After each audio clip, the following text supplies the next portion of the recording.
ನಮಸ್ಕಾರ. ನೀವು ನೋಡ್ತಿದ್ದೀರಾ ಕಮ್ ಟು ರಿಯಾಲಿಟಿ ಕಾರ್ಯಕ್ರಮ. ಇವತ್ತಿನ ಎಪಿಸೋಡು ಅವಕಾಶಗಳು ಕೈ ತಪ್ಪಿ ಮರಳಿ ಗಾರೆ ಕೆಲಸಕ್ಕೆ ಹೋದಾಗ ಅದನ್ನು ನೋಡಿದ ಕರ್ನಾಟಕದ ಜನ ನಿಮ್ ಧೈರ್ಯ ಆತ್ಮವಿಶ್ವಾಸಕ್ಕೆ ಮೆಚ್ಚಲೇಬೇಕು. ಗಾರೆ ಕೆಲಸ ಏನ್ ಕೆಟ್ಟದ್ದಲ್ಲ, ನಿಮ್ಗೆ ಒಳ್ಳೇದಾಗ್ಲಿ. ನೀವು ಬಿಗ್ ಬಾಸ್ಗೆ ಹೋಗಲೇಬೇಕು ಅಂತ ಹೇಳಿ ಬಿಗ್ ಬಾಸ್ಗೆ ಹೋಗೋವರೆಗೂ ಬೆನ್ನಿಗೆ ನಿಂತು ಸಪೋರ್ಟ್ ಮಾಡಿ ಬಿಗ್ ಬಾಸ್ಗೆ ಕಳಿಸಿದ ಜನ ಇವತ್ತು ಒಬ್ಬ ಶತ್ರು ಇದ್ರೂ ಪರವಾಗಿಲ್ಲ, ಆದ್ರೆ ಚಂದ್ರಪ್ರಭಾರ್ ಅಂತ ಶಕುನಿ ಇರಬಾರ್ದು ಅಂತ ಹೇಳ್ತಿರೋ ಚಂದ್ರಪ್ರಭಾರ್ ಅವರ ಬಗ್ಗೆ.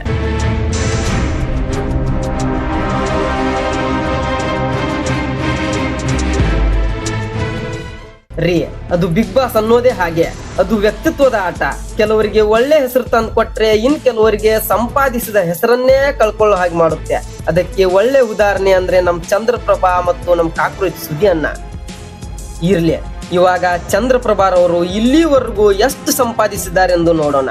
ಅದಕ್ಕೂ ಮುಂಚೆ ಸ್ವಲ್ಪ ಅವರ ಇತಿಹಾಸ ಕೂಡ ತಿಳಿಬೇಕಲ್ವಾ.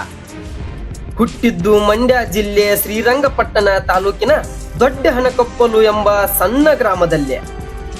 ಮೂಲ ಸೌಕರ್ಯಗಳೇ ಇಲ್ಲದ ಸಣ್ಣ ಗ್ರಾಮದಲ್ಲಿ ಜನಿಸಿದ ಚಂದ್ರಪ್ರಭಾರ್ ಅವರು ವಿದ್ಯಾಭ್ಯಾಸದಲ್ಲಿ ಅಷ್ಟೇನು ಆಸಕ್ತಿ ಇಲ್ಲದ ಕಾರಣ ತನ್ನ 10ನೇ ತರಗತಿಯ ಇಂಗ್ಲಿಷ್ನಲ್ಲಿ ಫೇಲ್ ಆಗಿದ್ರಂತೆ. ತನ್ನ 10ನೇ ತರಗತಿಯಲ್ಲಿ ಫೇಲ್ ಆದ ನಂತರ ತನ್ನ ತಂದೆಯೊಟ್ಟಿಗೆ ಗಾರೆ ಕೆಲಸಕ್ಕೆ ಸೀಮಿತವಾಗಿದ್ರಂತೆ.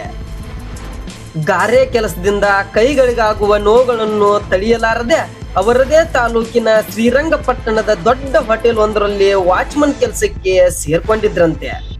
ಅಲ್ಲಿ ಅವ್ರಿಗೆ ಸಿಕ್ಕಿದ್ದು ರಾತ್ರಿ ಕಾಯುವ ಕೆಲಸವಂತೆ. ಗಾದೆನೇ ಇದೆ ಅಲ್ವೇನ್ರಿ, ನಿದ್ದೆಗೆಟ್ಟು ಬುದ್ಧಿಗೆಟ್ಟು ಅನ್ನೋ ಹಾಗೆ. ರಾತ್ರಿ ಕೆಲಸದಿಂದ ಬೇಸತ್ತ ಚಂದ್ರಪ್ರಭಾರ್ ಅವರು ರಜೆಯಲ್ಲಿ ತನ್ನ ಗೆಳೆಯನೊಟ್ಟಿಗೆ ತನ್ನ ನೆಚ್ಚಿನ ಹೀರೋ ಆದ ಡಿ ಬಾಸ್ ದರ್ಶನ್ ಸರ್ ಅವರ ಮೂವಿ ನೋಡಿ ಬರುವಾಗ ಮೈಸೂರಿನ ರಂಗಾಯಣದ ಗುರುಗಳ ಪರಿಚಯವಾಯ್ತಂತೆ. ತಂದೆ ರಾತ್ರಿ ನಾಟಕದಲ್ಲಿ ಬಣ್ಣ ಹಚ್ಚುವ ಕೆಲಸ ಮಾಡಿದ್ರೆ ತಾತ ಪೌರಾಣಿಕ ನಾಟಕವನ್ನ ಆಡ್ತಿದ್ರಂತೆ. ಅದೇ ರೀತಿ ಚಿಕ್ಕಪ್ಪ ಹಾರ್ಮೋನಿಯಂ ವಾದಕರಾಗಿದ್ರಂತೆ. ಹೀಗೆ ಕಲಾವಿದರ ಕುಟುಂಬದಲ್ಲಿ ಜನಿಸಿದ ಚಂದ್ರಪ್ರಭಾ ಅವರಿಗೆ ಆಡಿಷನ್ ನಲ್ಲಿ ಸೆಲೆಕ್ಟ್ ಆಗೋದು ಕಷ್ಟ ಏನಾಗ್ಲಿಲ್ವಂತೆ. ಅದಾದ ನಂತರ ಸಾಮ್ರಾಟ್ ಸುಯೋಧನ ಎಂಬ ನಾಟಕದಲ್ಲಿ ಚಿಕ್ಕ ಪಾತ್ರದಲ್ಲಿ ಅಭಿನಯಿಸಿದ ಚಂದ್ರಪ್ರಭಾರ್ ಅವರು ನಂತರ ತನ್ನ ಗುರುಗಳಾದ ಮಂಡ್ಯ ರಮೇಶ್ ಸರ್ ಮತ್ತು ರಂಗಾಯಣ್ ರಘು ಸರ್ ಅವರೊಟ್ಟಿಗೆ ಸಣ್ಣ ಪುಟ್ಟ ಪಾತ್ರಗಳೊಂದಿಗೆ ತಮ್ಮ ಕಲಾ ಬದುಕನ್ನು ಪ್ರಾರಂಭಿಸಿದ್ರಂತೆ. ನಂತರ ತಮ್ಮದೇ ರೀತಿಯಲ್ಲಿ ವಿಶೇಷ ಮಕ್ಕಳಿಗೆ ಅಂದ್ರೆ ಕಿವುಡ, ಮೂಗ ಹಾಗೂ ಮಂಗಲಮುಖಿಯರು ಹೀಗೆ ಹಲವಾರು ಮಕ್ಕಳಿಗೆ ನಾಟಕ ಮಾಡಿಸಿ ಗುರುಗಳಿಂದ ಶಬಾಷ್ಗಿರಿ ಪಡ್ಕೊಂಡ್ರಂತೆ.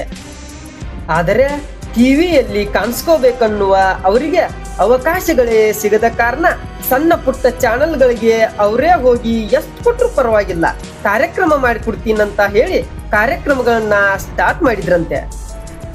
ಹೀಗೆ ಕಾರ್ಯಕ್ರಮಗಳು ಮಾಡ್ತಾ ಬದುಕು ಸಾಗಿಸ್ತಿದ್ದ ಚಂದ್ರಪ್ರಭಾರ್ ಅವರು ಒಂದಿನ ತನ್ನ ಗುರುಗಳ ಮರಣದ ಕಾರ್ಯಕ್ಕೆ ಹೋದಾಗ ಗೆಳೆಯನಿಂದ ಮಜಾ ಭಾರತ ಆಡಿಷನ್ಗೆ ಪ್ರಾರಂಭವಾಗಿದೆ ಅಂತ ಕಣೋ, ಹೋಗು ಅಲ್ಲಾದ್ರೂ ಟ್ರೈ ಮಾಡುವಂತ ಫ್ರೆಂಡ್ ಹೇಳಿದ್ನಂತೆ.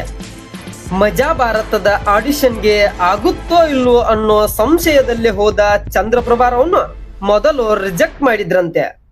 ಆದ್ರೆ ತನ್ನ ಮಂಡ್ಯ ಭಾಷೆಯ ಶೈಲಿಯಿಂದ ಆಡಿಷನ್ ಕೊಟ್ಟಿದ್ದ ಚಂದ್ರಪ್ರಭಾರ್ ಅವರನ್ನು ಅವರೇ ಒಂದು ದಿನದ ಮಟ್ಟಿಗೆ ಕಾರ್ಯಕ್ರಮಕ್ಕಂತ ಕರ್ಸ್ಕೊಂಡ್ರಂತೆ. ಇವರು ಮಾಡಿದ ಅಭಿನಯಕ್ಕೆ ಅವರೇ ಮೆಚ್ಚುಗೆ ವ್ಯಕ್ತಪಡಿಸಿ ನೀವು ಇಲ್ಲೇ ಮುಂದುವರಿಸಿ ಅಂತ ಹೇಳಿದ್ರಂತೆ. ಹಾಗೆ ಅಲ್ವಾ, ಅವಕಾಶಗಳು ಸಿಗೋದು ಕಡಿಮೆ, ಆದ್ರೆ ಸಿಕ್ಕಾಗ ಅದನ್ನ ಸದುಪಯೋಗ ಪಡಿಸಿಕೊಳ್ಳುವುದೇ ನಿಜವಾದ ಸಾಧಕನ ತಾಕತ್ತು. ಅಲ್ಲಿ ತಮ್ಮ ಹೆಣ್ಣು ಮಕ್ಕಳ ಪಾತ್ರ ಮತ್ತು ವಿಶೇಷ ಪಾತ್ರಗಳಿಂದ ಇಡೀ ಕರ್ನಾಟಕದ ಮನಸ್ಸುಗಳನ್ನ ಗೆದ್ದಿದ್ರು ಚಂದ್ರಪ್ರಭಾ. ಹೀಗೆ ಮಜಾ ಭಾರತದಲ್ಲಿ ತಮ್ಮ ಅಭಿನಯದಿಂದ ಇಡೀ ಕರ್ನಾಟಕದ ಮನಸ್ಸನ್ನ ಗೆದ್ದಿದ್ದ ಚಂದ್ರಪ್ರಭಾರ್ ಅವರನ್ನು ಮಾತಿನ ಮಲ್ಲ ಎಂದೇ ಹೆಸರಾದ ಸೃಜನ್ ಲೋಕೇಶ್ ಅವರಿಂದ ಮಜಾ ಟಾಕೀಸ್ಗೂ ಕೂಡ ಆಯ್ಕೆಯಾದ್ರಂತೆ. ಅಲ್ಲಿ ಕೂಡ ತಮ್ಮ ಅಭಿನಯದಿಂದ ಗಿಚ್ ಗಿಲಿಗಿಲಿಗೂ ಕೂಡ ಸೆಲೆಕ್ಟ್ ಆದ್ರಂತೆ.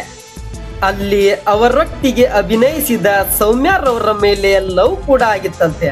ಆದ್ರೆ ಅವರು ಇವರನ್ನ ನೋಡಿದ ತಕ್ಷಣ ಅಪ್ಪಯ್ಯ ಅಂದಿದ್ರಂತೆ. ಹೀಗೆ ಹಲವಾರು ಕಾರ್ಯಕ್ರಮಗಳನ್ನ ಮಾಡುತ್ತಾ ತನ್ನ ಬದುಕನ್ನು ಸಾಗಿಸ್ತಿದ್ದ ಚಂದ್ರಪ್ರಭಾರ್ ಅವರು ಊರಿನ ಜನರಿಗೆ ಕಾಡುತ್ತಿದ್ದ ಎಂಡೋಸಲ್ಫಾನ್ ಅನ್ನೋ ಕಾಯಿಲೆ ನೋಡಿ ಅದರ ಬಗ್ಗೆ ಅಧ್ಯಯನ ಮಾಡಿ 10ನೇ ತರಗತಿ ಫೇಲ್ ಆದ ಚಂದ್ರಪ್ರಭಾರವರು ಎಂಡೋಸಲ್ಫಾನ್ ಮಹಾಮಾರಿ ಅನ್ನೋ ಪುಸ್ತಕವನ್ನೇ ಬರೆದಿದ್ರಂತೆ. ಅದನ್ನ ಮೈಸೂರಿನ ವಿಸ್ಮಯ ಪ್ರಕಾಶನ ಅನ್ನೋರು ಪಬ್ಲಿಷ್ ಮಾಡಿದ್ರಂತೆ. ಅದನ್ನ ಓದಿದ ಜನರಿಂದ ಬಂದ ಉತ್ತಮ ಪ್ರತಿಕ್ರಿಯೆಯಿಂದ ಎಂಡೋಸಲ್ಫಾನ್ ಮಹಾಮಾರಿ ಅನ್ನೋ ಕಾನ್ಸೆಪ್ಟ್ ನ ಇಟ್ಕೊಂಡು ಅಂಗೀಕಂ ಅನ್ನೋ ಸಿನಿಮಾ ಕೂಡ ಮಾಡಿದ್ರಂತೆ. ಇಲ್ಲಿಯವರೆಗೂ 50ಕ್ಕೂ ಹೆಚ್ಚು ಸಿನಿಮಾಗಳನ್ನು ಮಾಡಿದ್ದಾರೆ. ದೊಡ್ಡ ದೊಡ್ಡ ನಟರೊಂದಿಗೆ ಕೂಡ ಕೆಲಸ ಮಾಡಿದ್ದಾರೆ. ಅದರಲ್ಲೂ ಕನ್ನಡ ಇಂಡಸ್ಟ್ರಿಯ ಡೈರೆಕ್ಟರ್ ಕಿಂಗ್ ಆದ ಉಪ್ಪಿ ಸರ್ ಅವರೊಟ್ಟಿಗೆ ಮಾಡಿದ ಐ ಲವ್ ಯು ಚಿತ್ರದಲ್ಲಿ ಅದ್ಭುತವಾಗಿ ಅಭಿನಯಿಸಿ ಅವರಿಂದಾನೇ ಮೆಚ್ಚುಗೆ ಪಡ್ಕೊಂಡಿದ್ರಂತೆ. ಹೀಗೆ ಗಿಚ್ಚಿ ಗಿಲಿಗಿಲಿಯಲ್ಲಿ ಇವರು ಮಾಡಿದಂತ ಕೆಂಪಕ್ಕೋ ಕಾಳಕ್ಕೋ ಅನ್ನೋ ಡಾನ್ಸ್ ನೋಡಿ ಮಲೆ ಮಹದೇಶ್ವರದ ಹುಡುಗಿ ಫೇಸ್ಬುಕ್ ನಲ್ಲಿ ಐ ಲೈಕ್ ಯುವರ್ ಡ್ಯಾನ್ಸ್ ಅಂತ ಮೆಸೇಜ್ ಹಾಕಿದ್ರಂತೆ. ನಿಮಗ್ ಗೊತ್ತಲ್ಲ, ನಮ್ ಹುಡುಗರು ಇಷ್ಟ ಆಗಿ ಮೆಸೇಜ್ ಮಾಡಿದ್ರನೆ ಬ್ಲಾಕ್ ಮಾಡೋ ಈ ಕಾಲಮಾನದಲ್ಲಿ ಆ ಕಡೆಯಿಂದ ಸುಂದರವಾದ ಹುಡುಗಿಯಿಂದ ಮೆಸೇಜ್ ಬಂದ್ರೆ ಬಿಡ್ತಾರ. ಹಾಗೆ ಚಂದ್ರಪ್ರಭಾರ್ ಅವರು ಕೂಡ ಮೆಸೇಜ್ ನೋಡಿದ ತಕ್ಷಣ ಐ ಲವ್ ಯು ಅಂತ ರಿಪ್ಲೈ ಕೊಟ್ಟೇ ಬಿಟ್ರಂತೆ. ಅದಕ್ಕೆ ಹಾಗೋ ಹೀಗೋ ಒಪ್ಪಿದ ಹುಡುಗಿಗೆ ಪರಿಚಯವಾದ 2 ದಿನದಲ್ಲಿ ಚೆನ್ನಾಗಿರೋ ಹಣ್ಣನ್ನ ಸುಂದರವಾಗಿರೋ ಹುಡುಗಿನ ಬಾಳ ದಿನ ಬಿಡಬಾರ್ದು ಅಂತ ಮರುದಿನವೇ ನನ್ನನ್ನ ಮದ್ವೆ ಆಗ್ತೀಯಾ ಅಂತ ಕೇಳೇ ಬಿಟ್ರಂತೆ. ಆದ್ರೆ ಹುಡುಗಿ ಮನೆಯಲ್ಲಿ ಚಂದ್ರಪ್ರಭಾರ್ ಅವರನ್ನ ನೋಡಿ ಅಯ್ಯೋ ಬೇಡಮ್ಮ ಇವ್ರಿಗೆ ವಯಸ್ಸಾಗಿದೆ ಅಂದ್ರಂತೆ. ಅದಕ್ಕೆ ಚಂದ್ರಪ್ರಭಾರ್ ಅವರು ಡುಪ್ಲಿಕೇಟ್ ಆಧಾರ್ ಕಾರ್ಡ್ ಮಾಡಿಸಿ ಹುಡುಗಿ ಮನೆಯಲ್ಲಿ ತೋರ್ಸು ಅಂತ ಕೊಟ್ಬಿಟ್ರಂತೆ. ಹೀಗೆ ತರಲೆ ಮಾಡ್ತಾ ಮಾಡ್ತಾ ಡುಪ್ಲಿಕೇಟ್ ಆಧಾರ್ ಕಾರ್ಡ್ ತೋರಿಸಿ ಮದುವೆ ಆಗೇ ಬಿಟ್ರಂತೆ.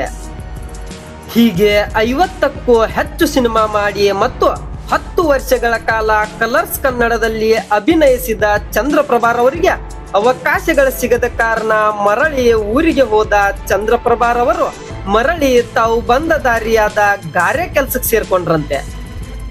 ಇದನ್ನ ನೋಡಿದ ಅಭಿಮಾನಿಗಳು ಮೆಚ್ಚುಗೆ ವ್ಯಕ್ತಪಡಿಸಿದ್ದರು ಮತ್ತು ಬಿಗ್ ಬಾಸ್ಗೆ ಸೇರ್ಸ್ಕೊಳ್ಳೇಬೇಕು ಅಂತ ಸೋಷಿಯಲ್ ಮೀಡಿಯಾದಲ್ಲಿ ಒತ್ತಾಯ ಕೂಡ ಮಾಡಿದ್ರು.